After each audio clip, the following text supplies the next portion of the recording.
다 함께 찬양하시겠습니다.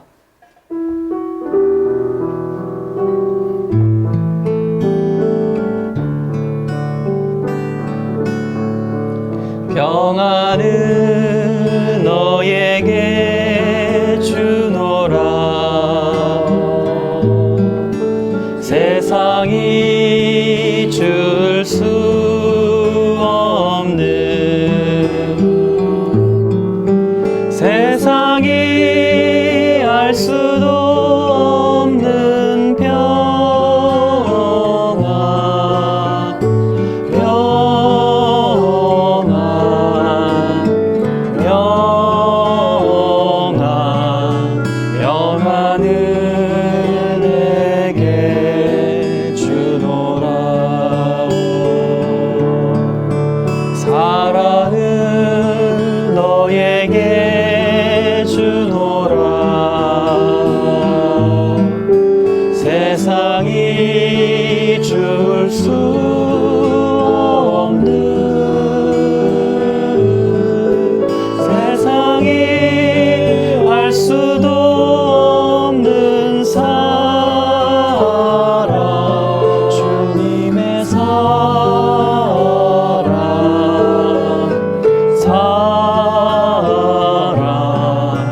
사랑은 내게 주노라.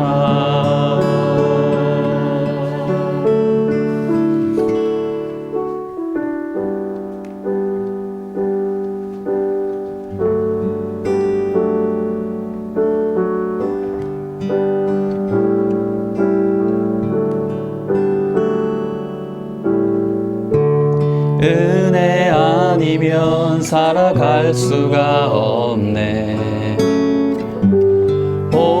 모험마저도 다 주의 것이니, 세상 평안과 위로 내게 없어도 예수, 오직 예수뿐이네. 그 신계획 다 볼 수도 없고, 작은 고난에 지쳐도 주께 묶인 나의 모든 삶 버티고 견디게 하시네. 은혜 아니면 살아갈 수가 없네. 나의 모든 것 다 주께 맡기니, 참된 평안과 위로 내게 주신 주 예수, 오직 예수뿐이네. 그 신계획 다 볼 수도 없고, 작은 고난에 지쳐도 주께 묶인 나의 모든 삶 버티고 견디게 하시네. 은혜 아니면 살아갈 수가 없네.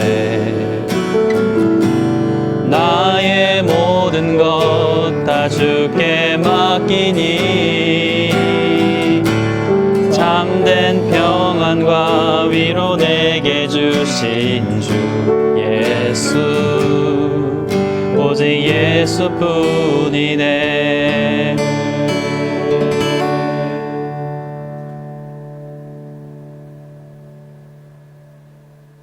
수요사경회를 찾아주신 시청자 여러분, 그리고 벙커원 교우 여러분, 반갑습니다. 이경은입니다.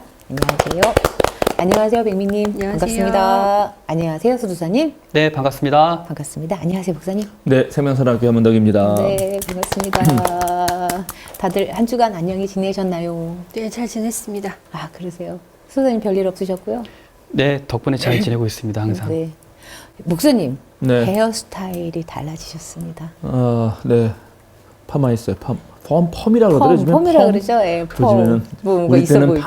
파마인데 맞아요. 요즘에는 이게 이제 파마란 말도 아니죠. 빠마죠, 빠마. 빠마. 네. 퍼머넌트. 어. 네, 퍼머넌트라고 하는 영어에서 온 거죠. 네. 제가 지난주에 좀 제 기억에 남는 게 두 가지가 있는데 네. 하나는 저희 교회에서 한 달에 한 번씩 하는 떼제 기도회라는 게 있어요. 아, 네. 떼제 그 프랑스에 있는 떼제 공동체 네. 로제 수사님이 세우신 거기에 기도 형식 찬양을 함께 부르면서 침묵 기도하는 거거든요. 네. 거기 제가 수도사님 초대해가지고 오. 같이 와서 했어요. 어. 그리고 또 다른 교우도 초대해서 한 10명이 모여서 기도회를 했어요. 이게 침묵으로 침묵하는 시간이 꽤 길어요. 그리고 같은 단선율의 노래를 네. 반복해서 부르거든요. 네네. 근데 제가 요즘에 이제 그 우리 사회를 보면서 이제 조금 큰 틀에서 걱정하는 거는 많은 분들이 얘기하기도 하고 그런데 하여튼 어떤 이유에서인지 모르겠지만 뭐 전반적으로 다양한 이유겠죠. 한국 사람들이 스트레스가 많아지고 분노가 많죠. 네. 그리고 전부 그 한국 사회의 어떤 이 오래된 경쟁, 이 자본주의 사회에서의 경쟁 구도에서는 대체로 사람이 자기만을 생각하는 그런 각자 도생 이런 거 있잖아요. 네. 자기가 먼저 먹고 사는 문제에 예. 가장 집중하는. 네. 그래서 일종의 나르시시스트를 길러내거든요. 아, 네. 그러면 이제 자기만을 생각하기 때문에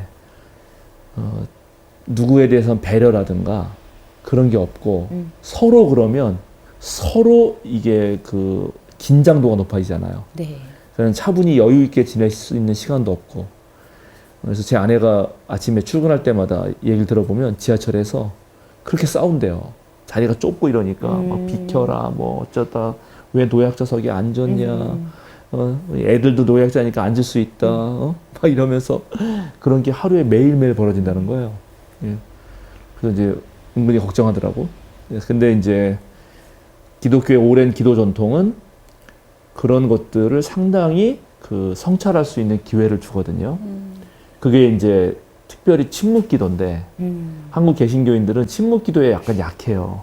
어렵죠. 예, 일단은 막 주여 삼창하고 네. 좀 질러줘야 속이 시원하고 네. 그런데 저는 그런 기도로는 오래 기도할 수 없으니까 오히려 침묵 기도가 상당히 오래 기도할 수 있고 그런 지금 막 휘둘린 마음 그러니까는 이제 우리가 예를 들어서 비커에 흙탕물이 있는데 그럼 막 이렇게 흔들면 흙탕물로 가득하잖아요. 네. 그러면 그 흙이 가라앉아서 그게 맑게 투명하게 되려면 오랜 고요의 시간이 필요하거든. 그런 기도 시간이 많이 필요한데 그걸 위해서 제가 한 달에 한 번 기도회를 하는데 네. 그게 익숙하지 않으니까 주로 이제 우리 장로님들하고 저희 교역자들만 나와서 인원수가 적었거든요. 근데 지난주에 10명 나오셔서 찬양 함께 하니까 상당히 좋았어요. 그래서 앞으로 그런 기회를 더 많이 네. 가지면 좋겠다 생각 하나 했고 네네. 주일날은 우리 교회가 생사설전이라고 그런 어떤 주제를 두고 서로 교인들끼리 대화 나누는 시간이에요. 근데 이번에 주제가 죽음이었어요. 그래서 우리 죽음에 대해서 또 약간 주제가 무겁다 보니까 나보고 호스트를 하라고 진행을 하라 그래서 제가 죽음에 관련된 몇 가지 준비도 하고 그다음에 서로 이제 그 삶과 죽음 자기가 겪었던 친한 사람의 죽음 또 내 죽음 그런 데에 대한 다양한 얘기를 나눴는데 상당히 의미가 있었어요. 새 교우가 두 분이나 오셨는데 네. 그 두 분 다 참석하셨거든요. 근데 그분들도 아주 재밌게 활발하게 참여하시고 그리고 죽음에 대해 생각하고 상당히 의미 있었던 시간들을 그러네요. 보냈습니다. 그러게요. 수사님 어떠셨어요? 떼제기를 참석하셨더니?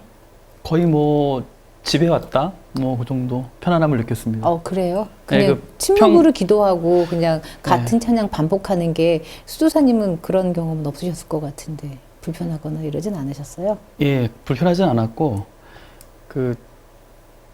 뭐 사람들이 저는 항상 혼자 있긴 하지만 예. 혼자 있는 시간이 많다고 해서 자신을 돌아보는 건 아니거든요. 네네. 근데 자신한테 매몰될 수 있는데 떼제 기도하면서 그런 것들을 많이 좀 되짚어보고 새로운 경험이라고 하면 오랜만에 집에 온 듯한 느낌?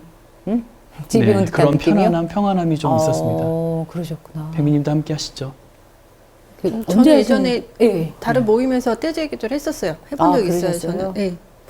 저랑은 그때 되게 좀 생소했었고, 저는 그때 이제 성공회 다니는 이제 그런 친구들의 모임이 있어서 거기 이제 몇 번 참여를 했었는데 처음에는 굉장히 생소했고 네네. 그런 식의 기도, 침묵, 그다음에 그 되게 단조로운 그렇죠. 곡들을 거의 이제 계속 되뇌이는 그래서 예. 약간 좀 반감도 있었어요.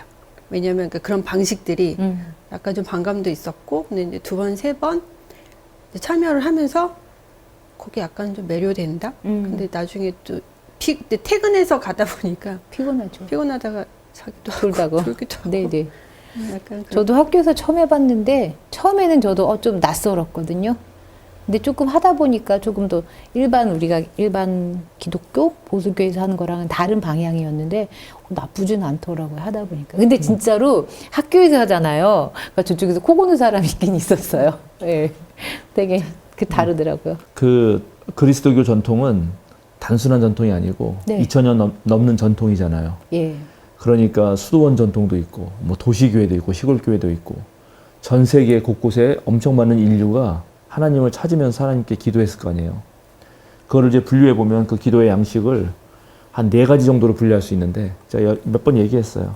하나는 감정에 기반한 기도예요. 우리가 지금 우리 한국 교인들이 많이 하는 게 감정에 기반한 통성 기도죠. 소리 내서 하는 통성 기도, 감정에 기반한. 예, 그런데 그 반대편에는 그 감정이고 뭐고 다 비우는 기도가 있죠. 그리고 또 한쪽 편에는 말씀을 읽거나 하면서 그 말씀의 내용은 장면 같은 거 또는 뭐 태초 하나님 천지를 창조하셨다 그러면 그 태초의 모습을 상상하면서 하는 상상의 기도가 있어요. 이미지를 적극적으로 활용하는 거죠. 그리고 이제 하나님 말씀이 됐던 아니면 또 기독교 신앙의 내용이 됐던 자신을 성찰하던 그런 깊은 사색의 기도가 있거든요. 그러니까는 비우는 기도, 사색의 기도, 그다음에 이미지를 활용한 상상의 기도, 감정의 기도 이 4가지를 골고루 사용해서 기도할 줄 알아야 되는데 한국 교인들은 대체적으로 감정의 기도에만 치우쳐 있어요. 네. 예. 그러니까 그거는 감정의 흥분 상태와 네. 신앙을 헷갈리고 네네. 그리고 주님으로부터 오는 여러 가지 다양한 어떤 침묵의 메시지를 못 들어요. 네, 이제 그런 훈련은 필요하다. 네. 낯설더라도. 근데 떼제 기도는 상당히 도와줍니다. 그거를. 목사님 다음번 떼제기도는 언제세요? 우리는 매월 네. 셋째 주 네. 목요일 저녁 8시. 매월 셋째 주 목요일 저녁 8시 생명사랑교회 가시면은 네. 떼제 기도회를 한번 경험해 볼 수 있을 예, 겁니다. 예. 그렇게 해서 이제 네. 실시간 방송으로도 하고 네. 현장에서도 하고 하는데 예, 그 훈련은 전 대단히 필요하다고 생각합니다. 네. 자, 네. 그런 얘기 좀 그만하고 이제 진행을 해야 될 것 같아요. 오늘 또 본문으로 들어갑시다. 네. 먼저 성경부터 하나 읽고 시작하겠습니다. 베드로 후서. 바울 얘기하는데 베드로 후서를 읽겠습니다. 3장 8절에서 16절 먼저 읽어주실까요? 사랑하는 여러분, 이 한 가지만은 잊지 마십시오. 주님께서는 하루가 천년 같고 천년이 하루 같습니다. 어떤 이들이 생각하는 것과 같이 주님께서는 약속을 더디 지키시는 것이 아닙니다. 도리어 여러분을 위하여 오래 참으시는 것입니다. 하나님께서는 아무도 멸망하지 않고 모두 회개하는 데에 이르기를 바라십니다. 그러나 주님의 날은 도둑같이 올 것입니다. 그날에 하늘은 요란한 소리를 내면서 사라지고 원소들은 불에 녹아버리고 땅과 그 안에 있는 모든 일은 드러날 것입니다. 이렇게 모든 것이 녹아버릴 터인데 여러분은 어떠한 사람이 되어야 하겠습니까? 여러분은 거룩한 행실과 경건한 삶 속에서 하나님의 날이 오기를 기다리고 그날을 앞당기도록 하여야 하지 않겠습니까? 그날에 하늘은 불타서 없어지고 원소들은 타서 녹아버릴 것입니다. 그러나 우리는 주님의 약속을 따라 정의가 깃들여 있는 새 하늘과 새 땅을 기다리고 있습니다. 사랑하는 여러분, 여러분이 이것을 기다리고 있으니 티도 없고 흠도 없는 사람으로 아무 탈이 없이 하나님 앞에 나타날 수 있도록 힘쓰십시오. 그리고 우리 주님의 오래 참으심이 구원을 위한 것이라고 생각하십시오. 그것은 우리의 사랑하는 형제 바울이 자기가 받은 지혜를 따라서 여러분에게 편지한 바와 같습니다. 바울은 모든 편지에서 이런 것을 두고 말하고 있는데 그 가운데는 알기 어려운 것이 덜어 있어서 무식하거나 믿음이 굳세지 못한 사람은 다른 성경을 잘못 해석하듯이 그것을 잘못 해석해서 마침내 스스로 파멸에 이르고 말 것입니다. 네, 여기까지입니다. 네. 16절까지. 제가 이 말 때문에. 바울 이야기를 했네요. 네. 이 그것도- 베드로 후서가 베드로가 쓴 건 아닐 겁니다. 당연히. 네. 베드로의 계열, 베드로 계열의 제자가 누군가 언젠가 썼을 텐데 벌써 이 베드로 후서가 나올 때에 바울에 대해서 이런 평가가 있었다. 제가 바울을 지금 계속 하면 할수록 저도 만만치 않게 어렵고 여러분도 만만치 않게 어려움을 느끼는데 그 우리만의 어려움이 아니다. 그럼 지금 8절부터 16절까지 내용이 바울에 관한 내용인 거예요? 아니, 그러니까 앞에 자세히 읽어보면 네. 이제 주님의 재림과 관련되고 네, 네. 종말에 관련된 이야기를 쭉 하면서 네. 잘 준비하라 네. 이런 얘기를 했는데 이런 거 관련된 것에 대해서는 네. 바울도 편지를 썼는데 네. 그 바울의 편지는 어떤 것은 너무 알기 어려운 게 있어가지고 여기 정확하죠? 무식하거나 믿음이 굳세지 못한 사람은 다른 성경을 잘못 해석하듯이 그것은 바울의 편지죠. 네. 바울의 편지도 잘못 해석해서 마침내 스스로 파멸에 이르고 만다. 그럼 바울의 편지를 잘못 해석해서 파멸에 이르렀던 사람들이 있었던 얘기인 있다는 거잖아요. 얘기죠. 예. 이거는 바울이 그때 당시도 어떤 거는 상당히 이해하기 어려웠다. 네. 예, 그 정도다. 그러면 이때 이해하기 어려웠다는 거를 다시 우리 마음을 되돌려서 시간을 되돌려서 첫 시간을 여러분이 기억하실지 모르겠는데 어느 첫 시간이요? 바울 첫 시간. 네. 예, 바울 초기한 첫 시간에 생각을 해보면 왜 어렵냐. 네. 다시 한번 복기하고 회상하고 또 오늘 들어가겠습니다. 네. 바울이 어려운 이유는 첫 번째 바울은 디아스포라 유대인이에요. 네. 그죠? 그냥 유대인도 아니고 디아스포라 유대인. 네. 그리고 바울은 그러면서도 로마 시민이에요. 네. 네. 그죠? 네. 바울은 교회를 세우고 교회를 위해서 평생 헌신한 목회자예요. 네. 근데 그 목회자의 편지를 쓰면서 신학자기도 했어요. 네. 그런데 그런 바울이 또 하나님을 만난 체험은 무척 신비 체험이에요. 신비주의자이기도 해. 바울 한 명을 놓고도 이렇게 복잡해, 첫 번째. 그러니까 이 사람을 이해한다는 거 쉽지 않죠? 근데 바울이 쓴 편지는 또 두 번째. 바울이 쓴, 그러니까 우리가 가지고 있는 그 신약 성서에 바울에 쓴 편지는 구체적인 그런 대상이 있는 교회에 쓴 거예요. 그러니까 그 교회들의 상황을 알아야 돼요. 예. 바울의 글을 이해하려면. 그죠? 그런데 그 구체적인 상황에 그런 편지를 쓰게 한 바울의 모든 그 이유라 그럴까, 무슨 힘이라 그럴까, 역동이라 그럴까, 그런 거는 전부 예수님 운동. 그죠? 예수님 운동에 영향을 받은 거 아니겠어요? 네. 자기가 예수님을 그리스도로 믿은 거니까. 네. 그러니까 예수님 운동을 또 알아야 돼. 그것과 연결해서 이 교회 편지를 쓰는 거잖아요, 결국. 네. 네, 그리고 그런데 그 편지를 쓰는 그 교회는 아까 말한 대로 유대인들 중에 다양한 유대인이 있는 거죠. 디아스포라 유대인도 있고, 네. 그 다음에 유대인 아닌 그 하나님을 경외하는 자들도 있고, 그 유대인 중에 크리스찬이 된 사람이 있고, 또 이방인 크리스찬이 있고, 이런 게 섞여 있는 거 아니에요. 그러니까 그것도 헷갈리죠. 그런데 그런 디아스포라 유대인들이 있는 회당이나 교회가 전부 있는 곳은 어디냐? 로마 제국에 소속되어 있는 것이다. 그러니까 이걸 다 알아야 돼요. 이걸 알아야 바울의 편지가 이래서 이렇게 썼겠구나라고 이해가 되는 거예요. 그래서 어려운 거라고, 사실은. 근데 이거를 지금 베드로 후서를 쓰는 사람도 바울의 어떠한 이게 종말론이니까 특히 이제 신비주의에 관한 거라서 더욱더 어려웠을 텐데 그거 아니고 2000년 지난 우리가 이해하기는 더 어려운 거죠. 그래서 지난번에 로마서 여태까지 우리들은 바울 서신을 읽을 때 대체로 아주 개인적인 관점에서 자기의 실존적인 상황에서 그냥 읽은 거예요. 교리 정도 생각하면서. 그런데 벌써 지난번에 우리가 로마서 얘기할 때 그 로마서에 나오는 강한 자와 약한 자가 바로 강한 자가 누구다? 이방인 크리스찬들이고 로마 교회에 있는 약한 자가 그 클라우디우스 황제 때 추방당했다가 다시 돌아와서 소수가 된 유대교 출신의 크리스찬들이었다는 걸 알게 됐잖아요. 그러니까 그렇게 알고 읽어야지 로마서가 더 확 들어오는데 여태까지는 그렇게 생각 안 하고 우리 교회도 믿음 약한 자 있고 믿음 강한 자 있지 이렇게만 생각하고 이해했단 말이죠. 그러면 오늘은 그래서 거기서 이제 한 걸음 더 나가서 로마 교회는 어디에 있었다? 로마에 있어요. 네. 로마시에. 네. 그러면 로마 제국 속에 있잖아요. 네. 그러면 자 한국 교회하고 북한에 있는 가정교회를 생각해 봅시다. 아니면 또 북한에 있는 지하교회. 네. 북한에 가정교회가 지하교회거든요. 조그련 조선 그리스도교 연맹, 조선 그리스도교 연맹에 소속돼서 공식적으로 예배드리는 교회도 있고. 무슨 교회지? 삼회 교회는 중국을 말하는 거고 삼자 교회는 네. 삼회 네. 교회 아니라 삼자 교회는 네. 중국을 말하는 거고 북한은 그런 교회도 있고 또 지하 교회도 몰래 있을 거라고. 근데 이제 네. 지금은 거의 없을 거라고 생각하는데 일단 초기엔 있었어요. 근데 어쨌든 그 북한에서 교회하고 한국에서 교회가 다를 거 아니에요. 다르겠죠? 똑같은 교회를 하더라도. 네. 예. 예, 북한은 함께 나라를 세우는 어떤 사회주의 정치 노선을 가지고 나라를 세웠기 때문에 교회도 거기에 상당 부분 동조하거든요. 네. 근데 한국의 교회는 안 그럴 거 아니에요. 그렇죠. 그러면 같은 교회라고 해도 어떠한 정치 체제 하에 있냐에 따라서 다르겠죠. 네. 그러니까 로마 교회도 로마 제국 하에 있기 때문에 그것도 로마의 수도에 있기 때문에 네. 이것을 신경 쓰면서 로마서를 읽었어야 된다는 거예요. 그렇게 읽어본 적 있어요, 없어요? 없죠. 그냥 읽었죠.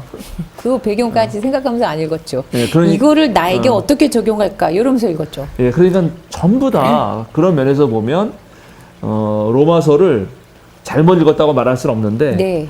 충분히 읽었어야 되는데 상당히 좁게 읽었다. 네. 이렇게 말할 수밖에 없습니다. 그러면 이제 좁게 읽으면 로마서를 쓴 바울의 입장에서는 억울하지 않겠어요? 그죠? 이게 유기농 수사님을 이해한다. 내가 우리 백미님을 이해한다 그럴 때 이분을 총체적으로 이해해줘야지 어느 한 면만 보고 이해하면 기분 되게 나쁘죠. 그냥 그쵸. 어. 알지 못함보다 못하다. 못하죠. 그쵸. 그죠? 제대로 알지 않으는데 잘 모르면서 한 부분만 부각해서 말할 때 기분이 나쁘잖아요. 그래서 제가 그 수사님 때문에 맨날 기분이 나쁜 거예요. 제가요? 네. 왜요? 또 갑자기. 갑자기? 그래서 로마서도 그렇게 너무 개인의 내면이나 교리에 치중한 실존적인 그런 식으로만 읽는 것보다는 좀 더 폭넓게 읽어야 된다. 그래서 오늘은 드디어 이제 로마 제국 이야기 좀 해야겠습니다. 네네. 로마 제국 이야기를 해야 돼서 이게 그게 또 복잡해요. 로마 제국을 제가 안 살아봤잖아요. 그럼 그걸 다 또 공부를 해야 되니까 어렵습니다. 자, 일단 그래서 좀 설명을 하고. 자, 로마의 정치 체제는 어떻게 됐죠? 아시나요? 어떤 식으로 변천해 왔나요? 공화정.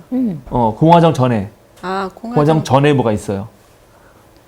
공화정 전에는 왕정이 있었습니다. 근데 왕정에서 공화정으로 넘어가고 공화정에서 이제 제정으로 넘어가는데 황제. 근데 제정으로 넘어가는 그 사이에 원수정이라는 게 있어요. 원수. 예. 근데 요거는 사실은 공화정을 빙자한 제정이에요. 예, 그걸 처음 한 사람이 바로 그 율리스 카이사르 같은 사람이죠. 그래서 이제 그런 단계가 있단 말이죠. 그러면 근데 이제 이 바울 사도가 편지를 썼을 때는 바로 원수정이란 말이에요. 공화정에서 제정으로 넘어가는. 그래서 그 공화정의 모습도 있고 제정의 모습도 있는 그 중간 단계에 있어요. 그래서 그런 상황들을 잘 알아야 되는 건데 공화정은 뭐죠, 그러면? 공화정. 공화정이요? 공화정 어떻게 약간 이렇게 민주주의하고 섞인. 약간 민주주의 섞인. 예. 자, 그래서 이런 걸 좀 알아야 됩니다. 어쨌든 어떤 공동체가 있으면 그 공동체를 다스리는 그 정치 체제가 있어야 되는데 그게 공화정이니까 네. 공화정에는 집정관을 2명을 세웁니다. 그러니까는 행정부의 수반이 2명인 거예요. 우리말은 대통령이 2명이라고 해도 과언이 아니에요. 그래서 이제 그 서로 경계하기 위해서예요. 그리고 이런 사람들을 잘하나 못하나를 이렇게 감시하기 위해서 원로원을 두죠. 원로원. 원로원. 네. 그리고 또 이 원로원과 이 집정관은 주로 공화정 초기에는 전부 귀족들이 다 차지했기 때문에 이 평민 대표가 네. 있어야 된다. 네. 그래서 평민들 대표, 시민들의 대표들 뽑고 시민들의 모임인 민회가 있어요. 네, 민회. 이게 바로 그 교회에서 사용한 에클레시아인데 이 민회와 원로원과 이 집정관 사이에 균형을 잡으면서 정치를 운영하려고 하는 체제가 바로 공화정이다. 근데 나중에 이제 가면 갈수록 이 공화정에서 제정으로 갈 때는 이 집정관이 자기가 이제 황제처럼 되는 거죠. 네. 예, 그래서 이 황제처럼 되는 사람이 그러면 누구 눈치를 봐야겠어요? 원로원과 이 평민 눈치를 봐야 된단 말이죠. 네. 시민. 네. 이 둘 사이에 세력 균형을 하면서 나름대로 자기의 정치적인 어떤 세력을 확보하는 것이 과제가 되는 거예요. 일단 그거를 네. 충분히 이해되시죠? 네네. 예. 그래서 이제 공화정 초기에는 그런 어떤 나름대로의 권력의 감시 체제를 가지고 운영을 했는데 그게 공화정 말기에 가면 어떤 일이 벌어지냐면 결국은 이 평민들 세력보다 이 귀족이 엄청 네. 그 세지는 예, 그래서 그게 원수정에 가고 재정에 가도 역시 그 원로원과 집정관을 계속 뭐라 해야 되나 좌지우지했던 귀족들의 힘이 엄청 세집니다. 그래서 이제 얼마나 세지냐면 제가 요거 좀 찾아봤는데 귀족들과 평민 부유층들이 있는데 그 부유층들이 1년 동안 어느 한 가정이 사용하는 그런 돈이 60만 세스테르티우스라고 이걸 이제 우리가 알기 쉬운 데나리온으로 바꾸죠. 데나리온으로 바꾸면 1년 동안 15만 데나리온을 썼어요. 15만 데나리온. 자, 그러면 15만 데나리온. 자, 그러면 노동자 하루에 품삯이 얼마죠? 한 데나리온. 1데나리온이죠. 네. 그럼 1년이면 365 365 데나리온이에요. 네. 365 데나리온. 그러면 여기에 만약 4식구다. 그러면 한 1000 얼마 데나리온 네네. 되겠죠. 그러겠죠. 그렇죠? 그러면 그렇게 1000 데나리온 한 가정에 4명이라고 치고 만약에 똑같은 4명이라고 치고 그렇게 비교하면 물론 조금 더 거기가 대가족일 수도 있긴 한데 근데 네. 로마는 또 이게 약간 달라서 핵가족이어가지고 그 정도 비교하면 그냥 일반 평민하고 로마 귀족층과 부유층하고 비교하면 몇 배 차이가 나는가? 얼마라 그러셨죠? 150배 차이 나요. 150배? 150배. 그러면 내가 예를 들어서 우리 집에 150배. 우리 뭐 요즘에 어떻게 해야 되나?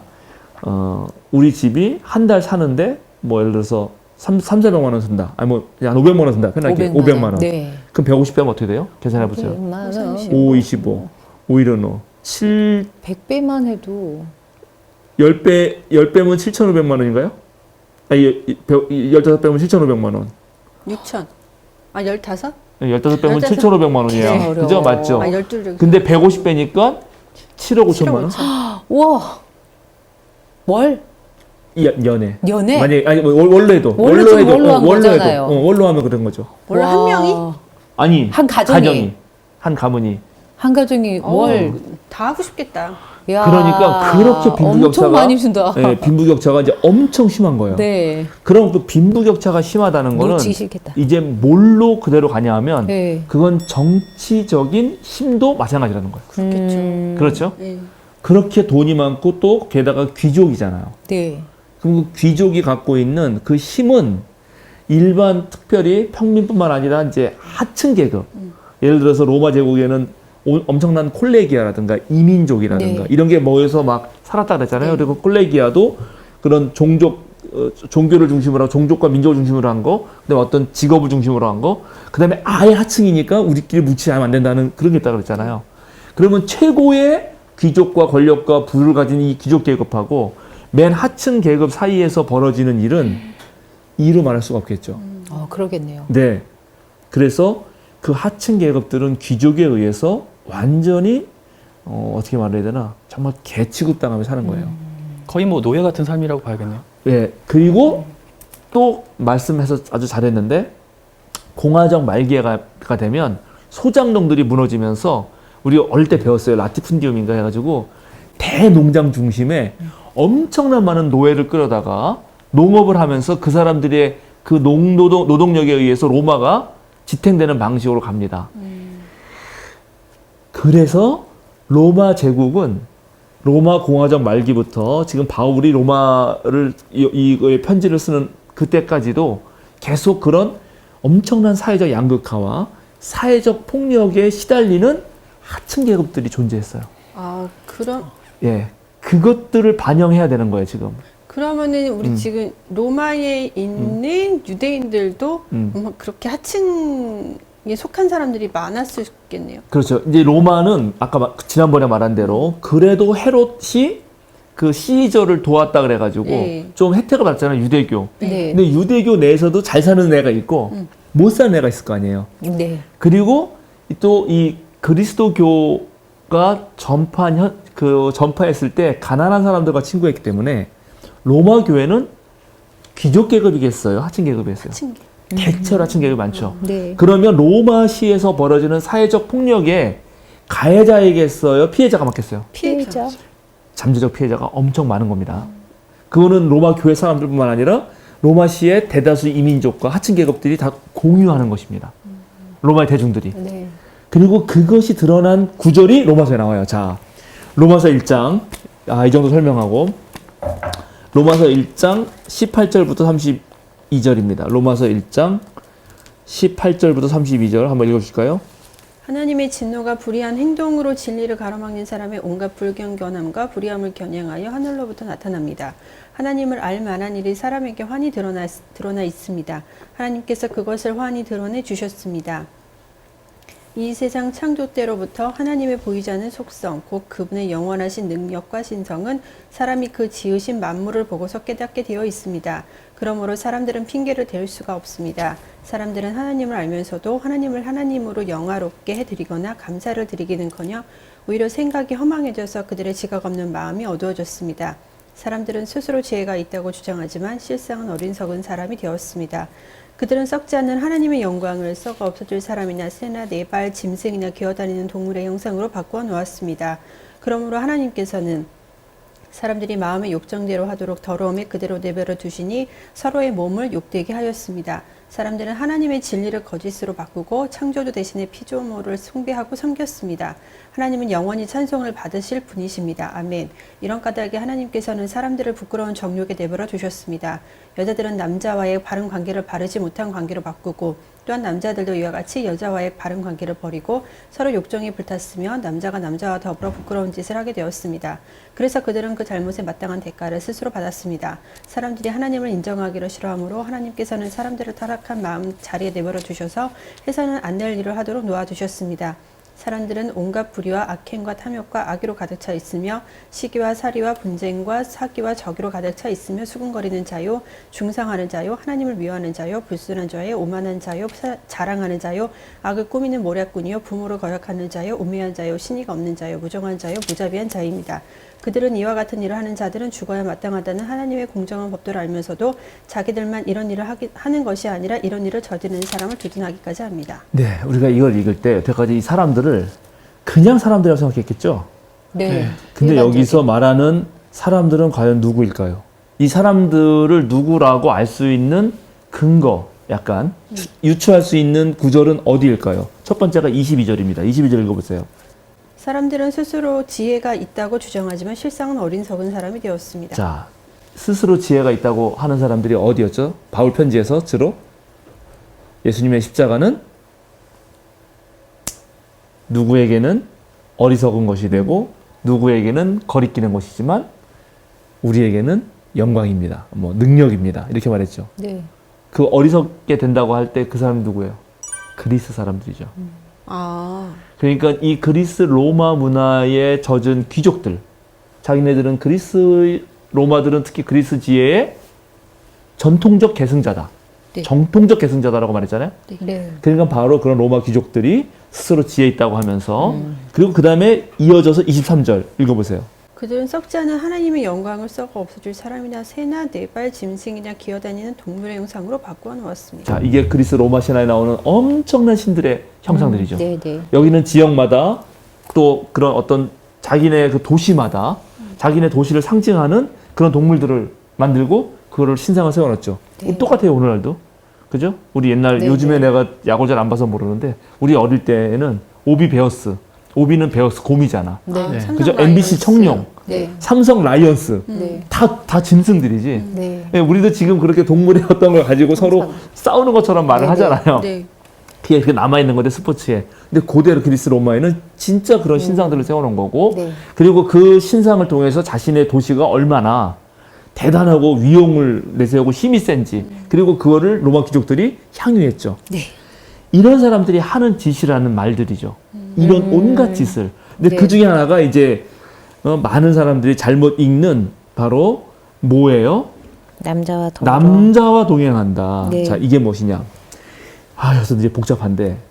네, 로마는 네. 전통적으로 그들의 이상향은 모두가 한 가족이다. 그래서 파밀리아, 네. 대가족을 지향했어요. 네. 아주 잘 풍성한 대가족. 그렇죠. 뭐 고대에는 자기 집안이 자손이 많고 풍성하고 그게 한 살면 되게 좋죠. 네. 그런데 실제로 로마는 이혼이 빈번했고요. 그리고 핵가족을 살았습니다. 이 가부장이라는 게 가족 구성권을 두면서 마음대로 여자도 바꾸고 다시 또 바꿨어요. 그 입양을 마음대로 할 수 있는 거예요. 제가 그때 기억하시죠? 네네. 이 로마의 가부장제의 남자라고 하는 그 가부장의 권력은 이루 말할 수 없이 컸거든요. 근데 그러면서 입양을 할 때 어떤 일이 생기냐면 변종 입양이 생기는데 변종 입양. 변종 입양은 뭐냐면 노예를 아들로 입양하는 거야. 왜요? 그게 왜요? 괜찮게 마음에 들거든.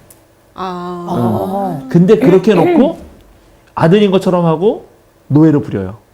그리고 거기에 더 나아가서 자신의 향락을 위한 섹스 대상자로 삼아요. 성적 놀이개로. 그게 남자든 여자든? 남자든 여자든. 예, 그런 것까지 한 거예요. 그 귀족들이요. 네, 귀족들이. 예, 하다못해. 그러니까 이거는 오늘날 성적 지향과는 전혀 무관하게. 오늘날 동성애라고 하는 거는 성적 지향이 다르다는 거 아니에요. 네, 태어날 때부터. 그렇죠. 그런 거와 상관없이 자신의 힘을 과시하고 자신의 쾌락을 위해서 가족 구성을 마치 입양하는 것처럼 하고 성적 놀이개로 삼아서 데리고 사는 거예요. 아니 왜 노예를 두지 않고 가족을 입양하는 이유는 뭘까요? 아니 그러니까는 글쎄 하여튼간 그것까지 내가 신기하네. 아니, 네. 여러, 되게 그냥 되게 편할 것 같아요. 근데 가족으로 여러, 입양시켜놓으면? 그쵸, 어떻게 보면 이런 단어가 좀 그렇긴 한데, 여러 도구로 이용할 수 있는 대상? 근데 가족이니까 거의 뭐 부패예요, 부패? 부패까지는 아니고. 그러지 않을까요? 어쨌든 네네 네. 신기하네요. 그런 식으로 다양한 방식으로 네. 뭐랄까 이 아까 엄청난 경제력을 가진 사람들이 자신의 가족 구성원으로 사람들을 삼으면서 그걸 돈 주고 사는 거죠. 예, 그리고 그거를 그런 방식으로 이용했다. 와. 그런 것이 여기에 하나의 예로 네. 들어가 있는 거죠. 그러니까 이건 일종의 성적 학대인 거예요. 사람을 사람처럼 여기지 않는 그 저게 부러진 화살이라고 네. 그 영화에 보면은 안성기 배우님이 잘 그 연기했는데 그 감옥 들어가서 맞아요. 그런 학대 대상으로 네, 네. 하는 그 충격적인 장면들이 나오잖아요. 그러니까 이런 식으로 횡포를 한 거고 그래서 여기에 나온 온갖 그 나쁜 이야기 있죠. 다 했네요.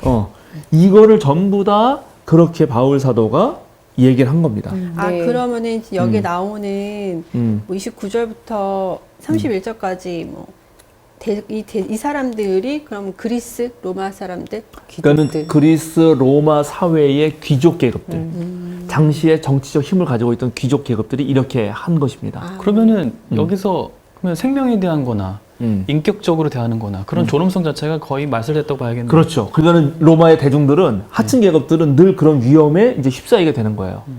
예, 그렇게 살았어요. 그런데 자 지난번 걸 떠올리세요. 클라우디우스 황제 때 그 어떤 체제에 무슨 뭔가 예수 그리스도라고 주장하면서 반란을 일으켜가지고 쫓겨남을 네. 당한 유대인들이 있었잖아요. 네네.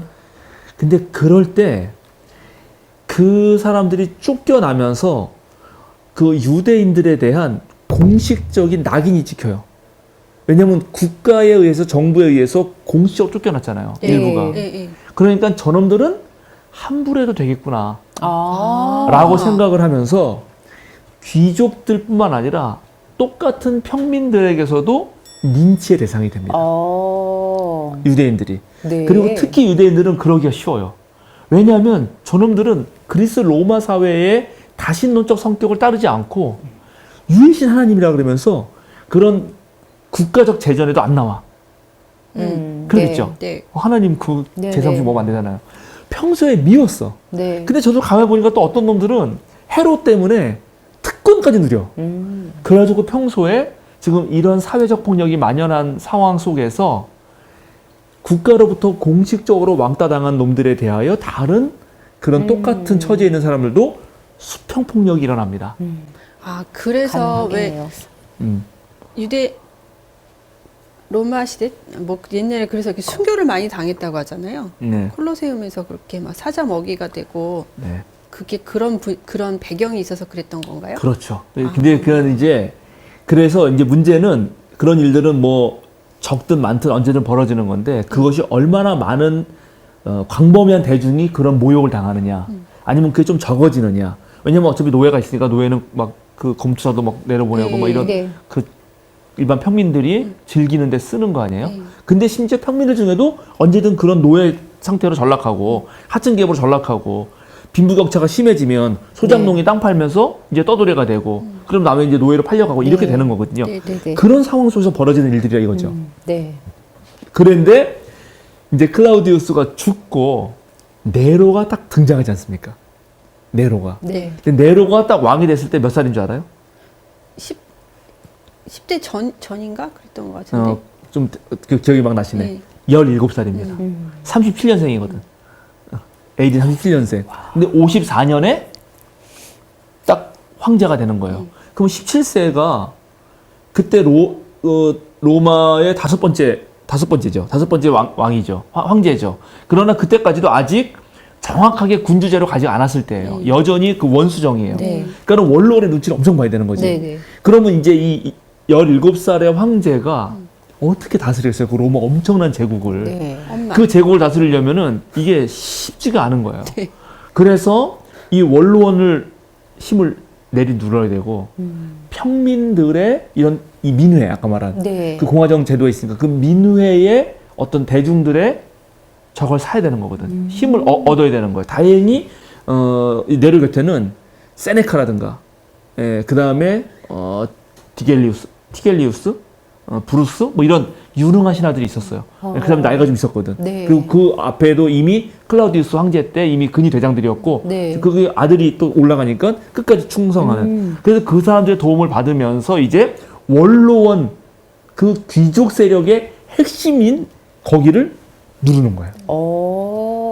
거기를 누르면서 여기를 누르는 가장 좋은 방식은 뭐냐?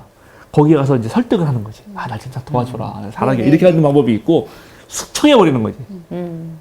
둘 중에 어느 걸 쓸 것이냐가 늘 이제 이 황제의 고민이거든요. 네. 그래서 방식으로 숙청을 하고 신흥 왕국, 신흥 속주, 로마가 네. 정복해가지고 새로 생기는 도시들의 거기 사람들의 신흥 귀족을 딱 원로원에 세우는 거예요. 그래서 이때 네로가 재임 당시에 원로원의 신흥 속주에서 나온 원로들이 45명이었어요.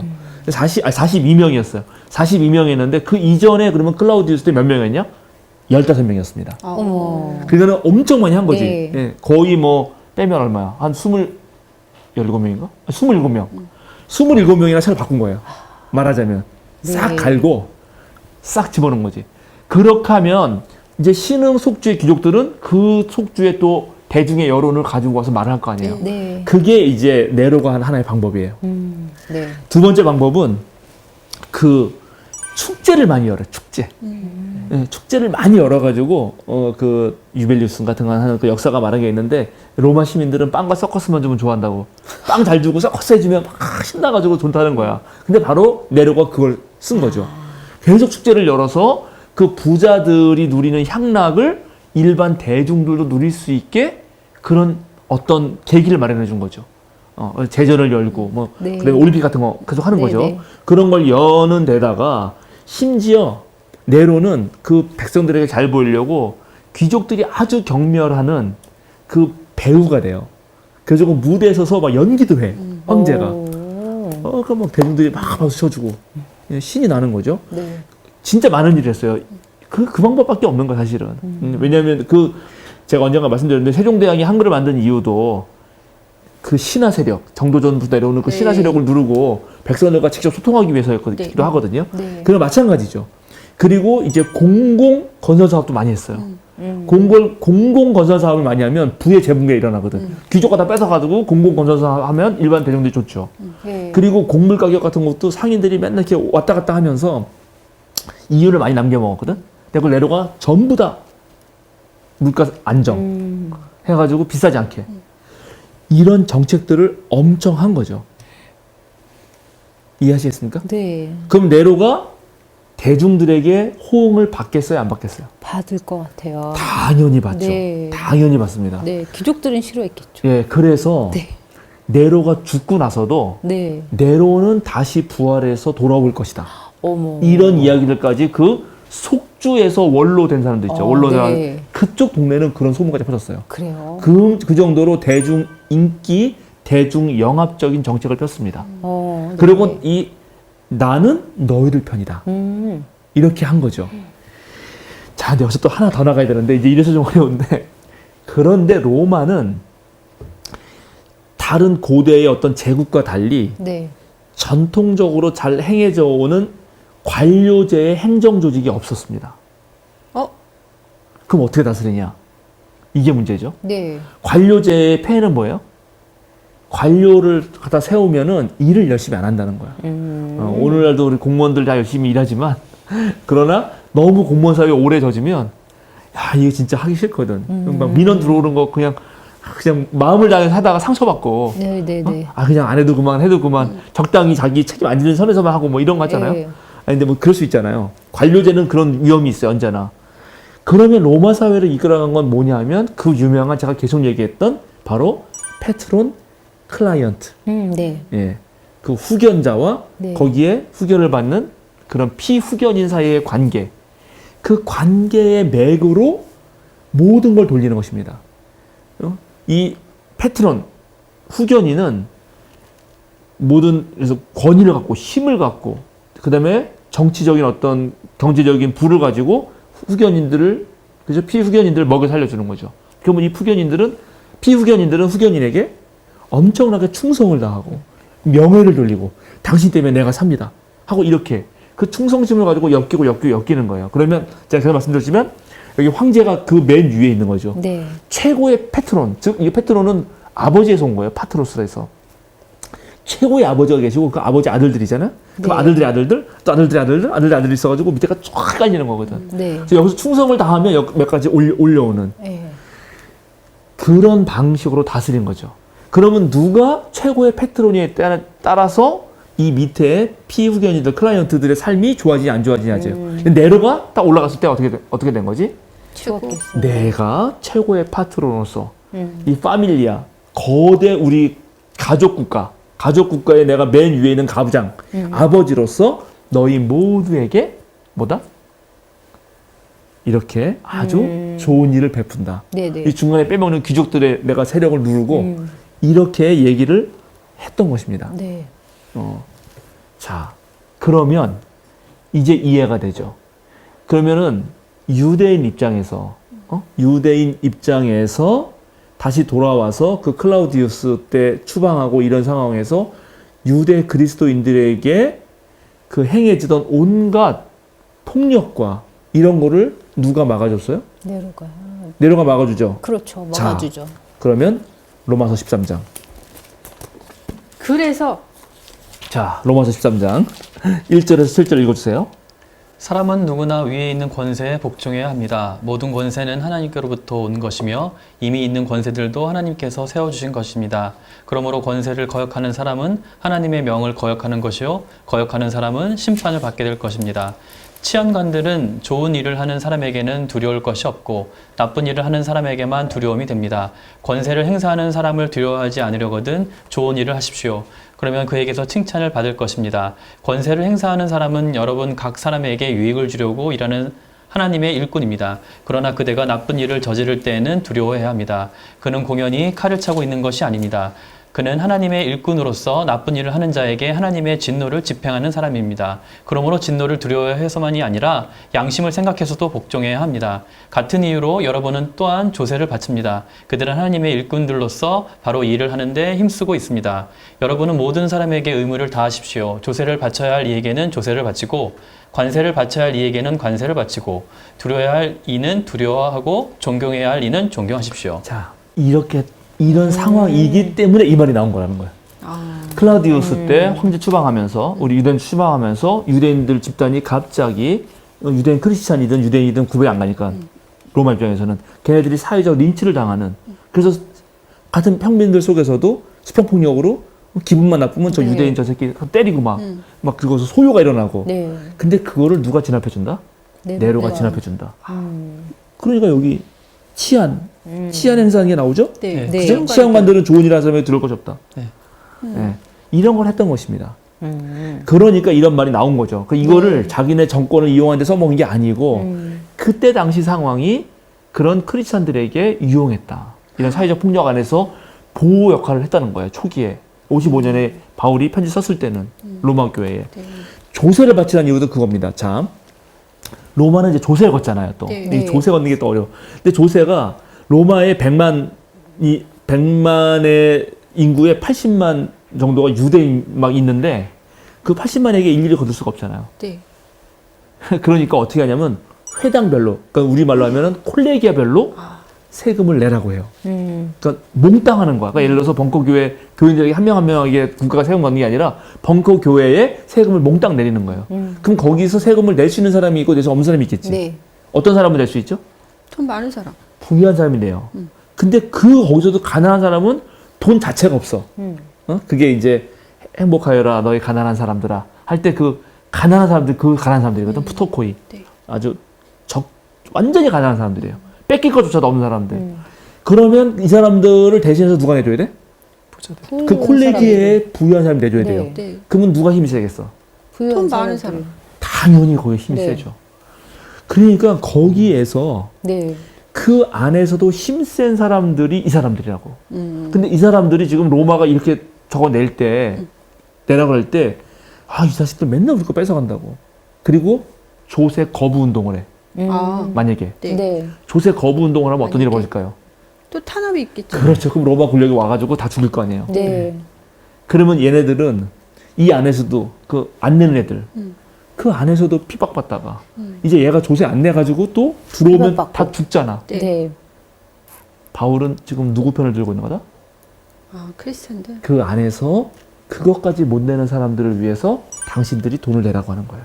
그래서 근데 이거를 우리 예. 한국 목사님들은 권력에 복종, 정부에 복종하고 정부에 세금 잘 내고 그러라고. 그러면서 왜 또 교회는 안 낸다 그래? 교회 하는 분들이 하여튼 그러니까 이러한 아주 세부적인 그런 것이 네. 있다. 예. 자, 그런데 이제 하나만 더 하면 이제 다 끝납니다. 이렇게 하면서 이 바울이 말한 것 중에 제일 중요한 거는 자, 그렇게 네로가 이제 자기가 진짜 페트론이라고, 네. 자기가 진짜 모든 대중들을 품는 새로운 황제고 내가 그래서 그리스도다. 이렇게 얘기를 하는 거죠. 그런데 바울은 아니다라고 얘기하는 거예요, 또. 이런 상황 속에서. 당연히 바울은 누구라고 얘기할까요? 하나님. 네, 하나님이죠, 하나님. 네. 자, 또 읽어보겠습니다. 그래서 어딜 읽어야 되냐 하면 일단 로마서 1장 7절, 8장 15절, 15장 6절. 나는 로마에 있는 모든 신도에게 이 편지를 씁니다. 하나님께서 여러분을 사랑하셔서 그의 거룩한 백성으로 부르셨습니다. 하나님 우리 아버지와 주 예수 그리스도께서 내려주시는 은혜와 평화가 여러분에게 있기를 빕니다. 자, 거기 하나님을 뭐라고 부릅니까? 하나님 우리 아버지. 아버지와 아버지. 아버지. 응? 8장 15절. 네. 8장 15절 보세요. 여러분은 또다시 두려움에 빠뜨리는 종살이의 영을 받은 것이 아니라 자녀로 삼으시는 영을 받았습니다.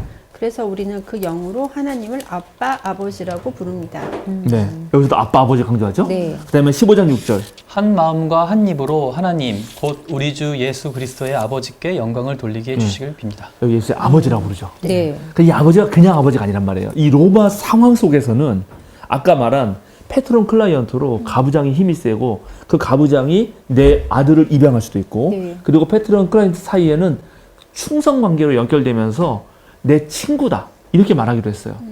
그래서 하나 예를 들어 드릴게요. 옛날에 우리 했는데 요한복음 19장 12절 보세요. 요한복음 19장 12절.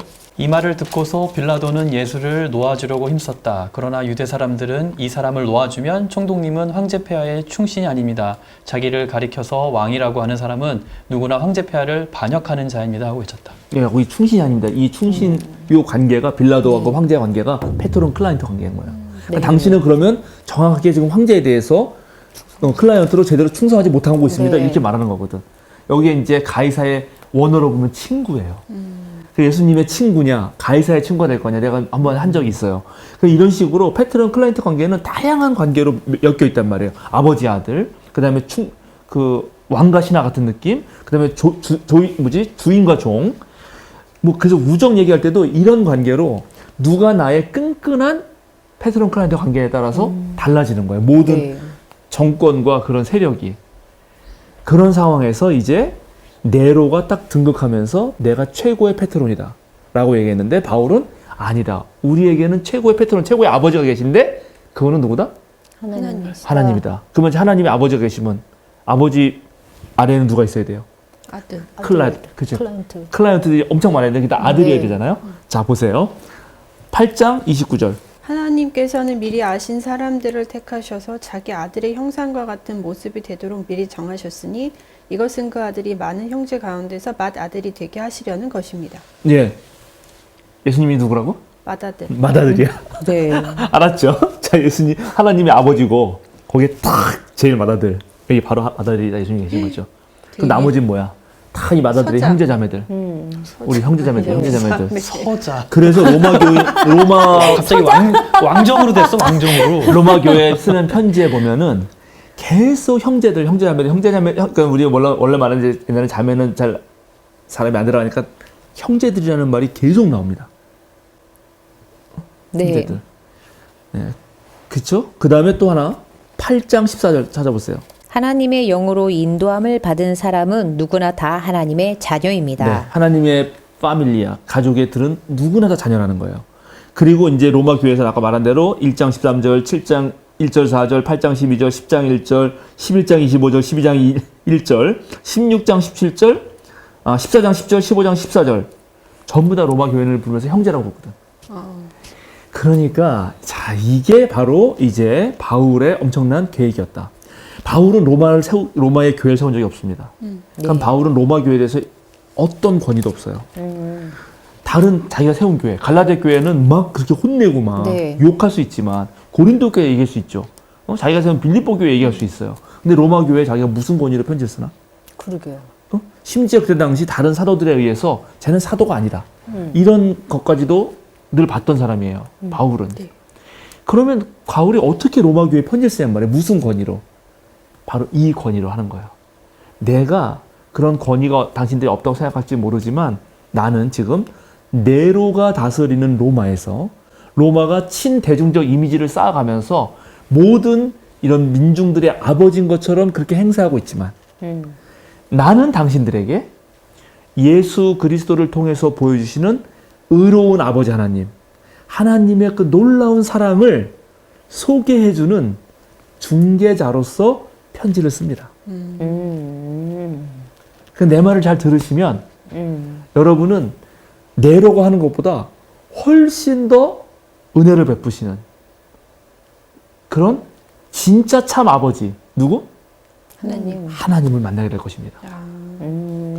그 사이에서 갈라디아서 말한 대로 또 로마에서 말한 대로 이제 의인론은 뭐예요? 의인론은 율법과 상관없이, 즉 유대교의 법과 상관없이 로마 제국의 법과 상관없이 온전히 하나님의 은총과 사랑에 의해서만 누구든지 하나님의 대가족, 파밀리아로 들어올 수 있습니다. 아, 그래서 제가 지금 로마서 1장 1절을 봤는데요. 네. 그리스도 예수의 종인다 바울은 부르심을 받아 사도가 되었습니다. 나는 하나님의 복음을 전하기 위하여 따로 세우심을 받았습니다. 그렇죠. 아, 어, 이걸 다- 근데 여기 있는 편지를 읽는 대상자들이 이미 그리스도인들인데 그 정도는 알고 있지 않을까요? 지금 바울이 말한 하나님의 아버지가 되시고 우린 그의 자녀들이고 우린 예수 그리스도 통해서 하나가 된다라는 그 정도는 이미 알고 있지 않을까요? 글쎄요. 하여튼, 예. 근데 여기서 보여지는 거는 계속 어쨌든 이런 그 로마 사회의 가부장적인 그 질서를 가지고 네. 똑같이 여기에 대응해서 말을 하는 거죠. 네. 예, 그러니까는 이런 로마 교회에 쓰는 편지 그 자체가 네. 이미 좀 네로가 다스리고 있는 로마의 정치 체제, 네. 페트론 클라인트를 그대로 본받으면서도 여기서는 여전히 네로가 진정한 그런 아버지가 아니라 예. 우리 하나님이 진정한 아버지고 그 아버지는 유대인이나 이방인이나 모두 다 받아들이는 분이다. 그걸 계속 설득한다. 그래서 거기에 아까 말한 강한 자와 약한 자도 있고 이렇게 되는 거죠. 그러니까 한편으로 그 내부에서는 강한 자, 약한 자를 조정해주면서 네. 그러면서 이 로마 교회 교인들로 하여금 이 로마 사회와 비교해서는 여기가 훨씬 더 괜찮은 그런 참된 대중을 위한 가족이다. 이런 걸 강조하는 거죠. 그걸 기억하라. 그리고 나는 그런 걸 제대로 소개해주는 그런 중개자다. 그러니까 내 얘기를 잘 들으시고 내가 스페인 갈 때 도와주시고 가나안 교회 헌금할 테니까 좀 해달라. 엄청나게 신경을 쓰셨다. 네, 이렇게 되는 겁니다. 자, 그래서 이렇게 해놓고 네. 로마서 3장 21절부터 26절 읽어보세요. 이러면 이제 느낌이 달라집니다. 로마서 3장 21절부터 26절. 21절, 26절이요. 네, 로마서 3장 21절부터 26절입니다. 그 유명한 말입니다. 그러나 이제는 율법과는 상관없이 하나님의 의가 나타났습니다.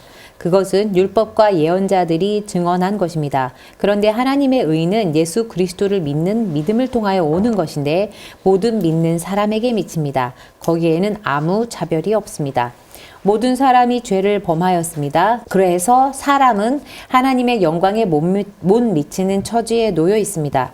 그러나 사람은 그리스도 예수 안에서는 구원으로 말미암아 하나님의 은혜로 값없이 의롭다는 선고를 받습니다.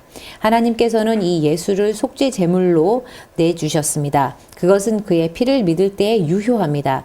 하나님께서 이렇게 하신 것은 사람들이 이제까지 지은 죄를 너그럽게 보아주심으로써 자기의 의를 나타내시려는 것이었습니다.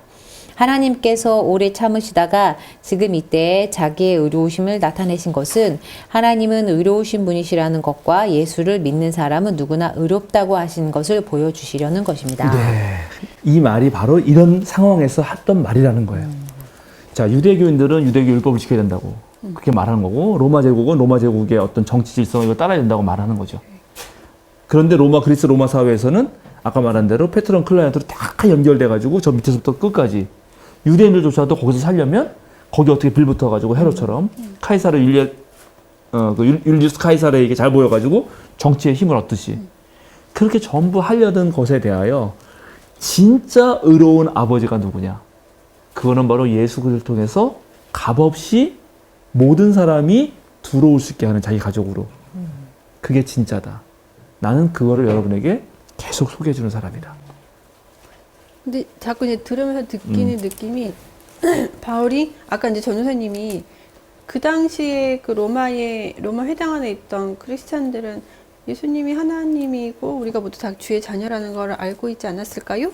라고 이제 말씀을 하셨는데 그럼에도 불구하고 바울이 계속 그 내용들을 강조했다면 그 여기 안에 있는 그 조직이 좀 무너져 가는 느낌? 아니면 그거를 약간 그런 느낌이 들었어요. 그래서 계속 그런 얘기들이 들려오니까 바울이 좀 더 많이 강조를 하지 않았을까?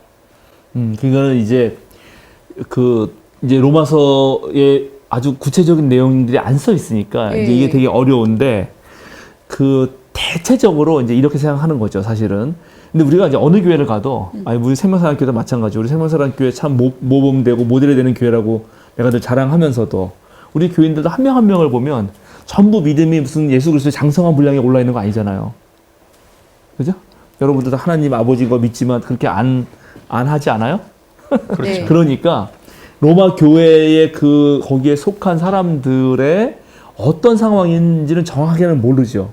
그러나 분명한 거는 이제 바울 사도가 사도행전에 의하면 고린도 교회에서 브리스길라와 아굴라를 만났고 그런 사람들을 통해서 로마 교회, 가정교회의 상황을 들었을 거예요. 그리고 로마 교회는 바로 로마의 수도였기 때문에 그 로마의 정치적, 문화적, 행정적 체계가 가장 큰 영향을 받을 수밖에 없는 곳이었겠죠. 그런데 벌써 한 4, 5년 전에, 편지스기 4, 5년 전에 클라우디우스에 의해서 엄청난 사회적 또 핍박을 받고, 그리고 거기에 또 일부 사람들은 사회적 린치를 당하고 있고, 예? 그런데 내부에 어떤 사람들은 예수님 믿는다면서 로마에 강력하게 저항하는 반조세 운동을 벌이자. 뭐 이러고 있고, 막 복잡한 거지. 예, 거기가 뭔가. 그러면서, 그런데 바울이 자기가 세운 교회는 또 아니고, 근데 거기 또 제법 또 잘 사는 사람도 있고.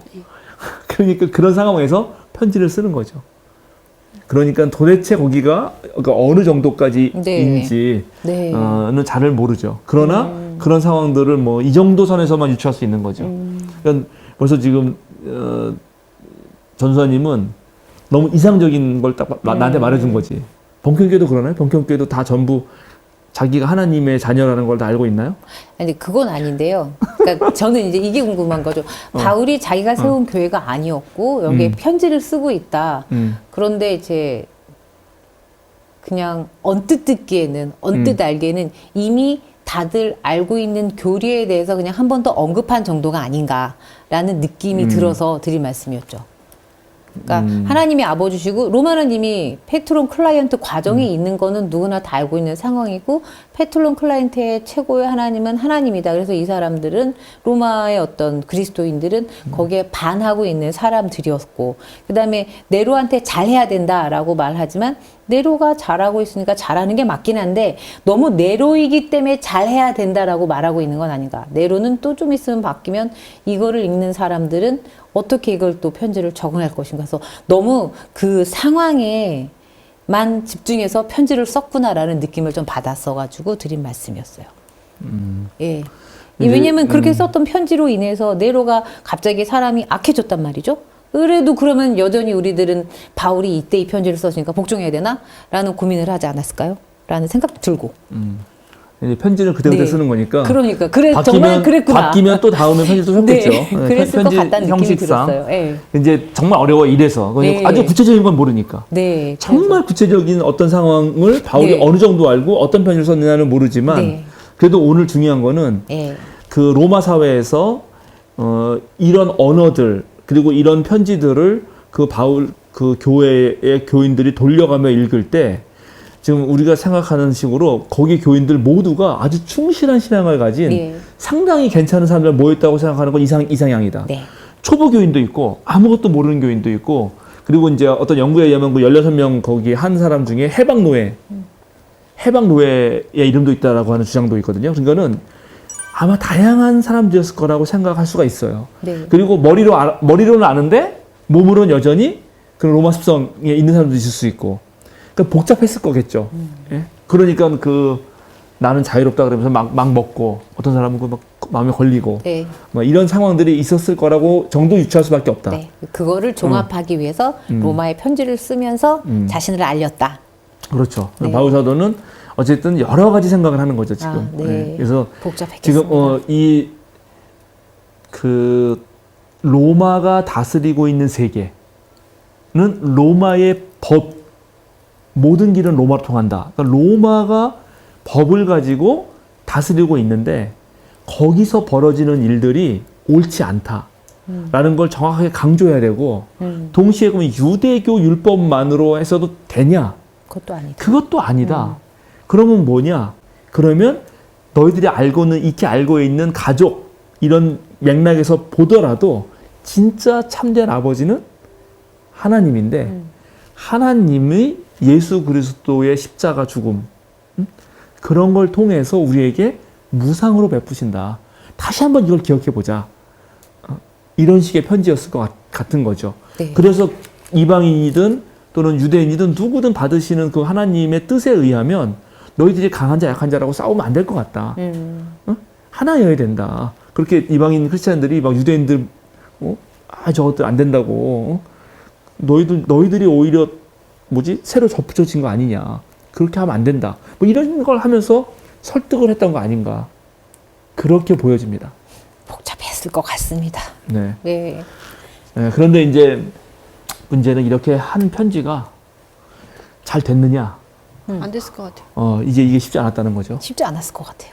예, 그렇게 편지를 보내도 상황은 잘 모르지만, 네. 예, 그래서 이제 바울의 이상, 그리고 바울이 예수님을 통해서 배웠던 것, 하나님은 예수 그리스도의 십자가의 죽음을 통해서 모든 일을 받아들이신다고 하는 이 높은 이상이 실제 삶 속에서 모두 안 받아들이잖아요. 이게 알지라도 행동으로 나오진 않아요. 정말 어렵죠, 사실은. 어려워요. 네. 예, 자기 다 삶에 네. 어떤 트라우마도 있고 힘든 게 네. 있기 때문에 모든 사람을 품는다는 거 너무 어려워요. 말로만 되는 거예요. 그렇죠. 이제 그런 상황 속에서 바울의 또 어떤 그 주장이라든가 또 바울의 꿈이라든가 바울의 고민은 어떻게 진행되는가 그건 다음 주에. 네. 감사합니다. 다음 주에. 네. 네, 한마디씩 하시죠. 오늘 조금 더 어려운 얘기였는데 우리 네. 시청자들이 잘 알아들었을지 모르겠네요. 나중에 바울을 만나게 된다면 자세하게 물어볼래요. 정말 만날 수 있을 거라 생각하세요? 그러시구나. 네. 지금 목회자분들이 많이 좀 힘들겠다. 왜냐면 공감합니다. 예, 이게 다양한 사람들이 많이 네. 모여 있는 사람의 공동체잖아요. 그러다 보니까 일일이 에너지를 한 사람 한 사람한테 다 쏟아야 되는 그런 것만으로도 머리가 아플 것 같다. 완전히 공감합니다. 네, 그럴 것 예, 같습니다. 완전히 공감. 바울도 많이 힘들었겠다. 근데 결론적으로 바울이 편지를 써놓고 가진 못했잖아요. 네. 만약에 갔었으면 또 역사는 바뀌었을 것 같은데 하나님은 다른 계획이 있으셨나 보다. 이 교회로 간 건 아니고 이제 잡혀가서 잡혀가서 함장의 이슬로 네. 사라졌죠.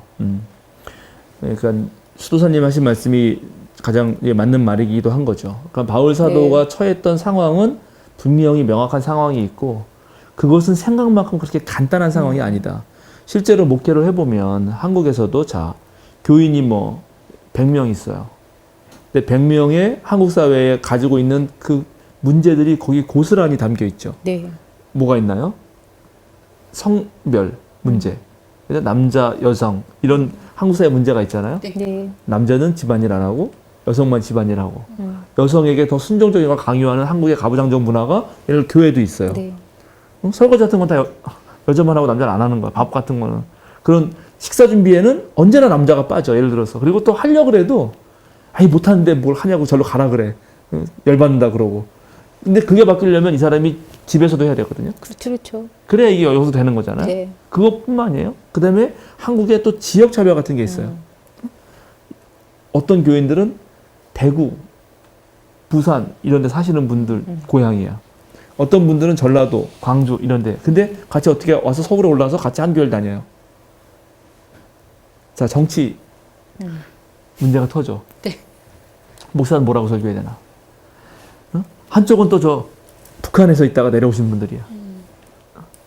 그럼 거기서 어떻게 독재 정권, 민주화, 반공 이런 얘기를 어떻게 섞어서 설교를 해야 되나? 그것뿐만 아니에요. 세대 문제가 있어. 세대 문제. 부모 자식 간에. 그러니까 바울 사도가 로마 교회에 편지를 쓸 때도 이런 게 전부 다 생각이 된다는 거예요. 그런데 우리는 이런 모든 것을 생각하지 않고 그냥 의인론 그거 하나로만 읽는다. 네, 그런데 의인론의 문제는 그런 정치, 경제적, 문화적 그리고 온갖 차별과 그 다음에 로마의 그런 친황제적 어떤 제의 같은 걸 하면서 황제를 드높이는 그런 선전술 거기에 다 맞대서 복음이란 말도 쓰는 거고 예수님을 믿으라는 말도 쓰는 거고 하나님이 진짜 아버지란 말도 쓰는 거죠. 왜냐면 거기에 또 휘둘리는 교인이 있을 수 있거든. 네. 예수님만 믿으면 하나님만 믿으면 생명은 보장된다. 이렇게 아무리 말을 해도 돈이 있어야 돼요. 뭔 소리예요, 목사님. 말도 안 되는 소리 하고 있네. 맞아요. 돈 있어야 돼요. 이렇게 말하는 거죠. 네. 돈을 벌지 말라는 얘기가 아니에요. 그러니까요. 예, 이런 식의 어려움이 있었다라는 걸 네. 기억하시고 네. 로마서를 다시 한번 읽어봐야겠습니다. 봐달라. 네. 기도하고 마치겠습니다. 네. 주님 감사합니다. 바울 사도가 로마 교회에 편지를 썼을 때 로마 교회는 무주공산에 있었던 것이 아니라 로마 제국 그것도 수도 한복판에 있었습니다.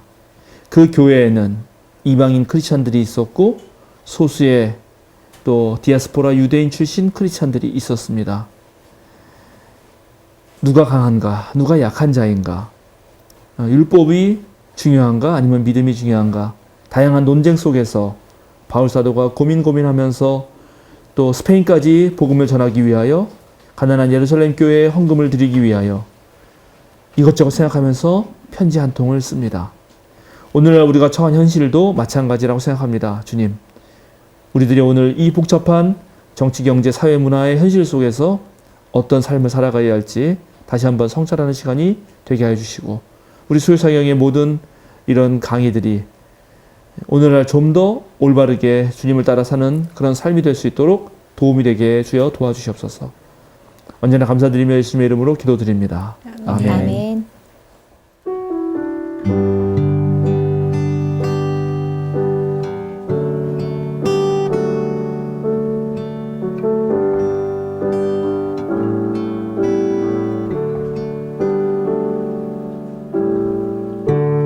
은혜 아니면 살아갈 수가 없네.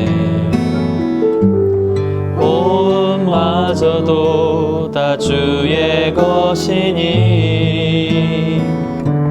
세상 평안과 위로 내게 없어도 예수 오직 예수뿐이네.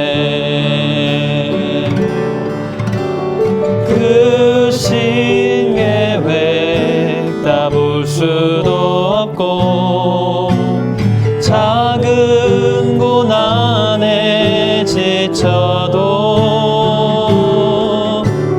주께 묻기 나의 모든 삶 버티고 견디게 하시네. 은혜 아니면 살아갈 수가 없네. 나의 모든 것 다 주께 맡기니